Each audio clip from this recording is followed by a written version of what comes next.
I'm Mike Yoder. I am co-founder and CTO of Wintech LLC. We're a proud member of the Vegas tech community that Tony just talked about, and we're also a startup that started right here in Las Vegas. And we've got a product that we developed called Alice Receptionist. And Alice is a new technology that merges hardware and software to provide a new way for visitors, a new management system for visitors to commercial and public building spaces. And I'd like to start with a short little video that explains the problem that Alice solves and the way about which it does it. When visitors arrive at your office, how are they greeted? Without a receptionist, it can be confusing. Presenting Alice, a new kind of receptionist. Like any good receptionist, Alice greets visitors, notifies employees of the visitor's arrival, and connects visitors with employees in face-to-face conversation without the employee having to leave their desk. With Alice, now a single receptionist can monitor and manage many locations. Using the Alice software, a receptionist can see, engage, and help visitors throughout a building, city, or even across the country, all from the convenience of their own desk. Alice can even keep your employees connected when they're out of the office. Calls can be forwarded to any phone number, tablet device, or smartphone. Alice Receptionist systems come in a variety of hardware configurations to match any building environment. Ready to learn more? Just visit alicereceptionist.com and discover why companies around the world are choosing Alice. So that's Alice, and hopefully from that video you get an idea of the potential that Alice has really to revolutionize the way in which businesses and employees interact with visitors to their building. But I'd like to spend the rest of my time really talking about our startup story. And my brother, who's also my partner and co-founder, isn't able to be here today because he was already scheduled for another conference this week. But we started our career back in the late 80s as software engineers, and as many startups, we started working out of one of our homes when we weren't working on site for customers.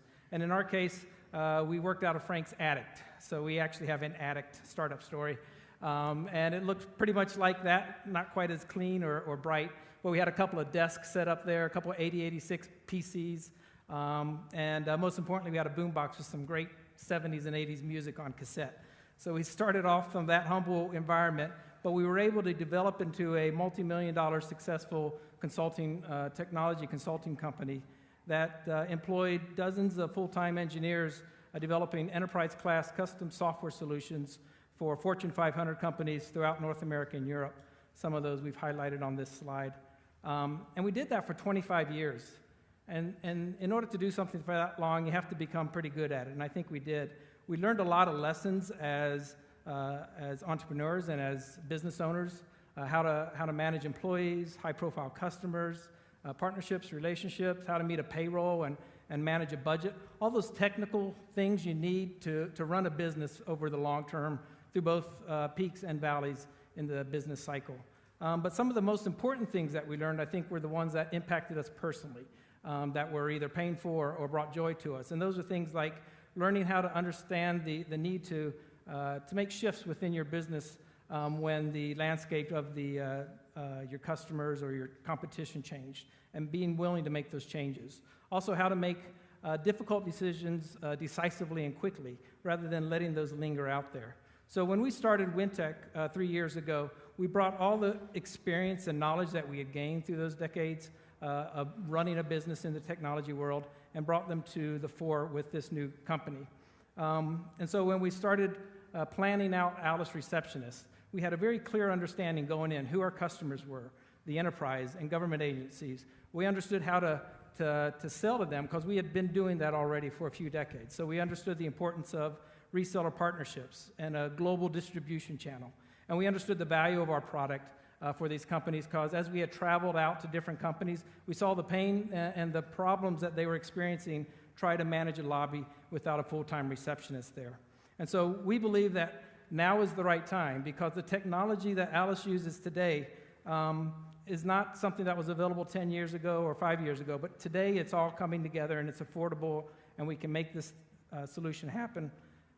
Alice is the right product and we have the right team to really do something that was going to change the way that businesses interact with visitors in their building like nothing that's happened in the past. So thank you very much.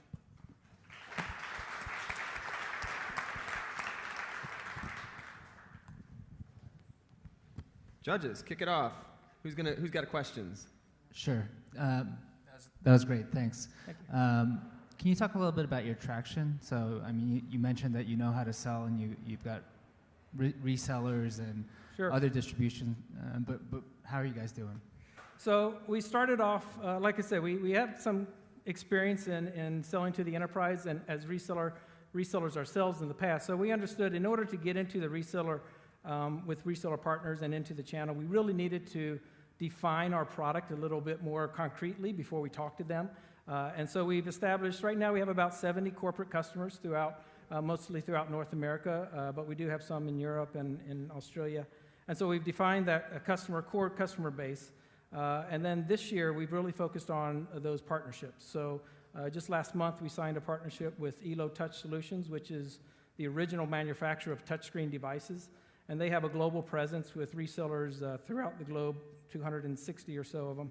And they, starting this month, are going to actually start offering Alice as part of the solutions that they sell with their, through their reseller network. What's a typical installation? So you said you had 70 customers. What's a typical setup as far as what did they actually buy from you? Like how many pieces, how many screens, what did they pay you, what do you get ongoing, that sort of thing? Sure. So we sell it as both a turnkey system, which includes the hardware, software, licensing, everything wrapped up, or we can just sell the software. With the distribution channels and the resellers, we're actually just selling a license.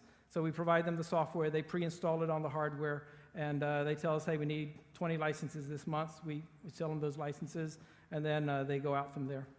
So this is not custom designed hardware. This could be any screen. It's basically running on a Windows PC.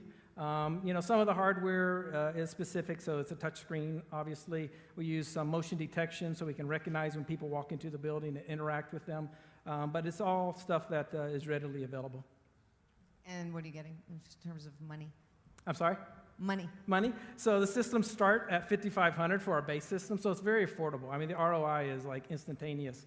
And then they go up from there based on the hardware you get, right? So if you get a large kiosk, it goes up to be more expensive. And then we have screen sizes anywhere from 32-inch up to 55 inches on flat screens. So Intel, with all of its campuses, would pay the same amount as the downtown project? It depends on how many systems they put in. So I would charge Intel more. If you're selling the license, I mean, you know. A campus is a great environment, right? Because basically what we allow a company to do is if they have a receptionist that sits in the front building normally, she can now, through our system, actually manage 5 or 6 buildings because she's seeing the people as they walk in those other buildings, and she can interact with them in a two-way video conversation. And so, you know, they're really able to utilize their resources better. But we do sell the licenses by the number of people that are listed on the device.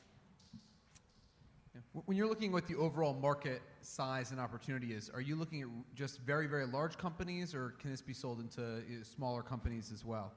We certainly do have some small companies who are customers right now because today, like I said, we sort of have gotten our core customer base through direct sales. But with our focus shifting now to these relationships with partners and distributors, we are really focusing on the enterprise and government agencies, where we do believe there still will be some SMB customers, and we actually just rolled out a subscription model earlier this summer, which allows a small company to operate a system for, I think it's $4.99 a month, and no capital expenditure. So we're trying to cover all area, but we're focusing on the enterprise.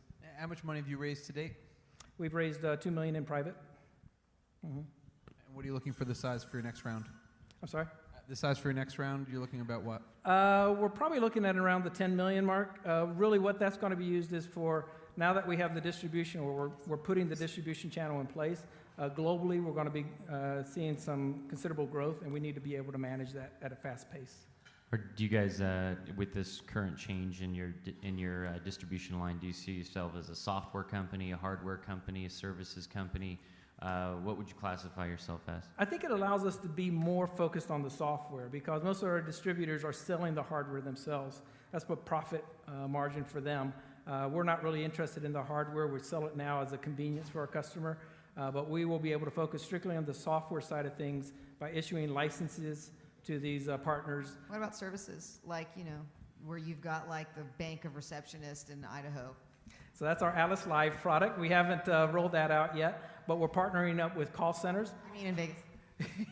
And they'll be able to, Vegas, Idaho, it doesn't matter where they're at, they'll be able to manage customers' lobbies for them on a contract basis. Absolutely. All right, next up.